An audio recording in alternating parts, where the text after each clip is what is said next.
Je viens de terminer une démonstration avec un client ce matin de bonne heure, puisque en Alsace on ouvre un tout petit peu plus tôt parfois.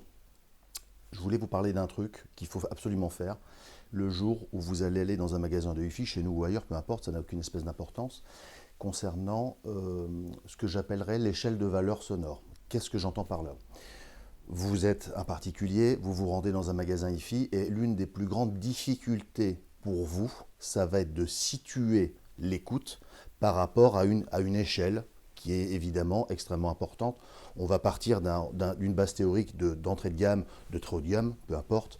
Et l'idée là-dedans, ça va être de savoir comment vous situer. Le monsieur ce matin me disait, oui, mais j'ai pas d'oreille, je suis pas sûr d'entendre la différence. Donc concrètement, comment ça s'est passé? On a fait une écoute ce matin sur un système. Et c'est ça que je vous demande de faire quand vous irez faire une écoute dans un magasin. Ce que je dis, c'est vrai pour un ampli, pour une source, pour des enceintes, pour tout ce que vous voulez. Demandez tout le temps une montée en gamme et une descente en gamme, parce qu'il vous faut des repères. Il faut comme dans l'armée, trianguler le truc, c'est-à-dire, j'ai fait une écoute, elle me paraît bien, mais elle me paraît bien par rapport à quoi? Si je monte en gamme, est-ce que je vais entendre la différence? Si je descends en gamme, est-ce que je vais entendre la différence? Évidemment, chez nous, plus on monte en gamme, mieux c'est tout à fait logique. C'est malheureusement pas le cas partout, mais bon, ça, c'est pas mon problème. Mais par contre, c'est le vôtre dans la mesure où vous allez faire un investissement. Et cet investissement, pour qu'il soit bon, il faut que vous soyez raccord avec votre niveau d'exigence, votre budget et avoir une échelle de valeur.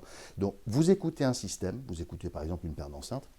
Je ne sais pas, par exemple, ça, c'est des petites enceintes. Je sais parce que j'ai ça sous la main ici. Ça, c'est des enceintes qui coûtent 350 balles la paire. C'est notre premier prix sur le magasin.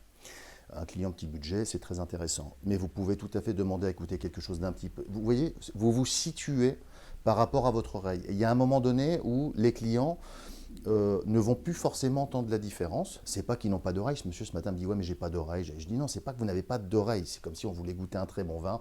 À un moment donné, on n'est pas non plus des spécialistes. On sentira peut-être pas forcément la différence entre une bouteille à 500 balles ou une bouteille. Vous voyez ce que je veux dire?